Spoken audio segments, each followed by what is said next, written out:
A turminha do sexto ano. Então vamos logo para a gente se situar, né?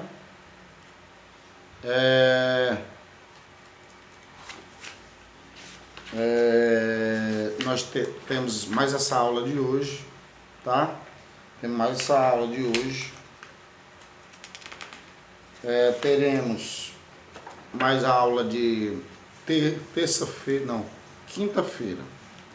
Quinta-feira eu farei a revisão. Sexta-feira, dia 13 de novembro, começarão as provas. Tá ok? Ok. Então tá aí de novo mostrando o capítulo, né, que a gente está, natureza, as atividades econômicas e os problemas ambientais. Certo? Então a gente está falando aí, você viu que eu dei uma ênfase para a atmosfera, porque trata-se do começo, ó, poluição atmosférica. Os problemas ambientais, começando com a própria atmosfera, que é um dos subsistemas terrestres, de onde vem os gases que a gente utiliza, né, para diversos fins. Você viu que eu passei, nas aulas presenciais, eu passei 13 questões, tá? Nas aulas online foram 11 questões. Eu passei, teve uma reclamação que não estava dando para ver as questões, tá? Não estava dando para ouvir direito as questões, entender as questões. Então, eu reeditei a aula, certo? Eu reeditei a aula e mandei uma aula reeditada. Então, ficaram as duas aulas aí. Numa das aulas eu escrevo lá as questões, são 11 questões, tá certo? Então, fala aqui também sobre mudanças climáticas, né? A Terra sofreu com essas mudanças climáticas, vem sofrendo ao longo de milhões de anos. Então, não é uma coisa particular do homem, não é só o homem que vem interferindo na atmosfera, mas ele também vem interferindo na atmosfera. Veja só, na página 30 eu tenho ele falando sobre o efeito estufa. O efeito estufa, ele, na realidade, ele é bom, é ele que garante a média de temperatura do planeta, para que possa se desenvolver a vida. Para que se pudesse desenvolver a vida, foi preciso que houvesse o efeito estufa, tá legal? Só que, com a poluição emitida pelo homem, por isso que, com relação ao aquecimento global, das três teorias, a que eu mais acredito que ia acontecer o aquecimento global, só que o homem está ajudando a acelerar o processo, né? Com as políticas ambientais, com a preocupação dos países, com cada país fazendo sua agenda 21, né? Que é aquela agenda em que os países determinam diversas metas para o melhor, digamos assim, para o desenvolvimento sustentável, para o melhor, para melhor lidar com o meio ambiente, né? Fazendo o desenvolvimento sustentável, tentando preservar o máximo que dá, certo? Então, o efeito estufa com a poluição emitida pelo homem, que aumenta esse efeito estufa, é o responsável, que é uma das questões que você viu na aula passada, pelo aquecimento global. Então, você tem um mapa sobre aquecimento global na página 31. 31 você está vendo aí o aquecimento global, né? E eu expliquei como é que se dá, exatamente porque diversos raios do Sol que deveriam sair não estão saindo, certo? Não estão saindo, e isso aumenta a temperatura no efeito estufa, fazendo com que haja um aquecimento global. Então, qual é um dos medos aqui que eu falei lá na questão? Qual um dos maiores medos com relação ao aquecimento global em seu efeito imediato? São muitos medos, mas em seu efeito imediato é o derretimento das calotas polares, certo? Com o derretimento das calotas polares, eu tenho a elevação do nível dos oceanos, que é exatamente o texto complementar da página 32, ó. Elevação do nível dos oceanos, certo? Então isso é um problema sério, porque diversas cidades que estão à beira-mar, os lugares que estão à beira-mar, podem ficar cobertos de água, não vai ser tudo também não, certo? Outra coisa, a gente entra aqui agora na litosfera, degradação do solo. O que é o solo? É a parte superficial da litosfera. Tá? Então o solo é a parte superficial da litosfera.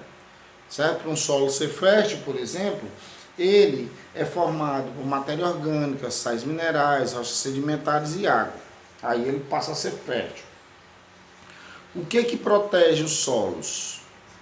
A vegetação é grande protetora do solo, porque a chuva bate, né, pega na vegetação e a água vai aos poucos caindo sobre o solo. Quando não tem vegetação, o solo fica extremamente exposto. Certo? Então a água vem de uma vez para o solo, certo? Comprometendo, fazendo o seu desgaste, fazendo a erosão, né? Cavando buracos no solo, crateras e por aí vai. Certo? Outra coisa, por exemplo, na questão dos rios, como eu falei para vocês, o que protege os rios? Evitando o seu assoreamento. Mais intensamente, porque ele vai sofrendo com isso, mas mais intensamente, são as matas ciliares.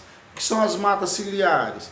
É aquela mata que fica na margem do rio, à beira do rio, aquela mata ribeirinha, né? Então são as matas ciliares. Ciliares vem de cílios, que os cílios aqui dos nossos olhos, ele protege os nossos olhos, né? Esses pelinhos, certo? E a mata ciliar de cílios também protege os rios, evitando o assoreamento.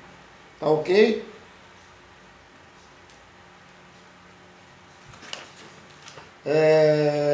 Com relação à hidrosfera, aí o livro está falando, evidentemente, sobre a poluição das águas. Poluição das águas, né? Então, como é que a água é poluída? Né? Empresas jogam dejetos líquidos nos lagos, né? Nos rios que vão parar nos mares ou nos mares diretamente. O esgoto doméstico, muitos são despejados em rios, nos mares diretamente ou em lagos, sem haver tratamento antes, porque havendo tratamento melhora bastante a qualidade da água antes dela ser despejada. Né? Você lembra daquele filme Procurando Nemo? Ele diz, todo esgoto vai dar no mar. Né? Então, lá, mas você vê que na própria cidade de Sydney, né, que é do filme, que você vê lá o tratamento de esgoto. Né? Tem tratamento de esgoto, aí ele vai parar lá porque eles estão fazendo aquele tratamento. Então é importante fazer isso. Além de tudo, né, o próprio consumo humano, as fossas vão contaminando as águas, subterrâneas, os lençóis freáticos. Certo? Além de tudo, esses lençóis freáticos também são contaminados pelo chorume, que é aquele líquido fedido que sai do lixo, do lixo orgânico, penetra no solo e contamina, né, os aquíferos. Bem como a própria condição do uso de agrotóxicos também pode contaminar o solo, certo? Então você tem aí, ó, despejo a céu aberto, ó, do esgoto, e a outra você tem uma agricultura moderna utilizando exatamente aquilo que a pesticida, né, tá vendo? A pesticida, que é para matar as pestes, que ataca a lavoura, que são chamados também de agrotóxicos. E claro, evidentemente, vai contaminar as águas. Além de tudo, o próprio lixo diretamente. Se você visitar algumas lagoas, você vê que tem muitos plásticos lá dentro, garrafas PETs e tal, certo? Porque as pessoas não têm a preocupação de descartar corretamente o lixo, certo? Então, por exemplo, nós precisamos muito da água. O que garante a água potável para nós? O ciclo hidrológico, certo? Só que esse ciclo hidrológico, além de ele estar sofrendo interferência, fazendo com que a chuva, como a gente viu, foi uma das questões também das nossas maravilhas, ela fica mais ácida. Além do mais, a gente precisa de água para beber.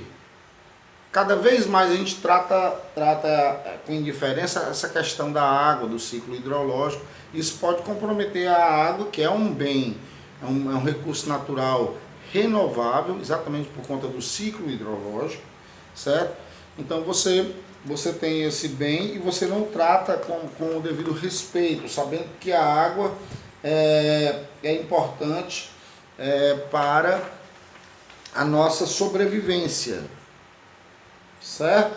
a nossa sobrevivência. Está aí uma das questões falando de Tuvalu, né, lá na Oceania, certo?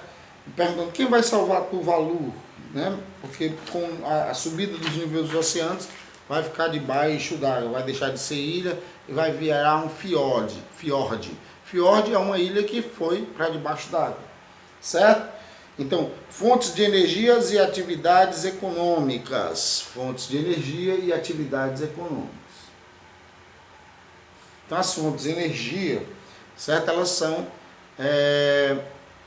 Elas são muito responsáveis pela questão dos impactos ambientais no planeta. É claro que o homem precisa das fontes energéticas.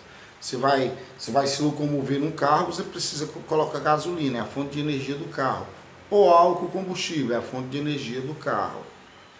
Tá? Numa empresa, ela precisa de energia para as máquinas funcionarem. Então, isso é a fonte energética, certo? Aí nós temos as fontes, os recursos naturais renováveis e os recursos naturais não renováveis. Aí tem as fontes energéticas que são renováveis, certo? Limpas, e as que não são.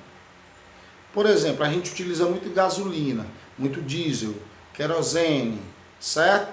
Mas e de onde vem isso? Do petróleo. O petróleo é um recurso natural não renovável, porque a natureza vai fazendo, mas demora muito para fazer mais, certo? Então não dá tempo para se consumir mais. E o mundo ele é altamente dependente do petróleo. Ele é altamente dependente do petróleo. Ainda hoje, já se cria políticas para acabar com essa dependência do petróleo.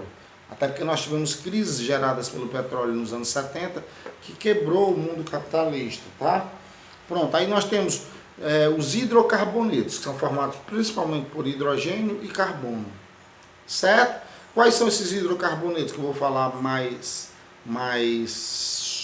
digamos assim, de uma maneira mais explicada, certo? Seria o petróleo, ok? O carvão mineral, que apesar do nome não é mineral, e o gás natural. Você lembra que o carvão mineral foi a fonte energética principal utilizada na primeira revolução e o petróleo a partir da segunda revolução. Ok?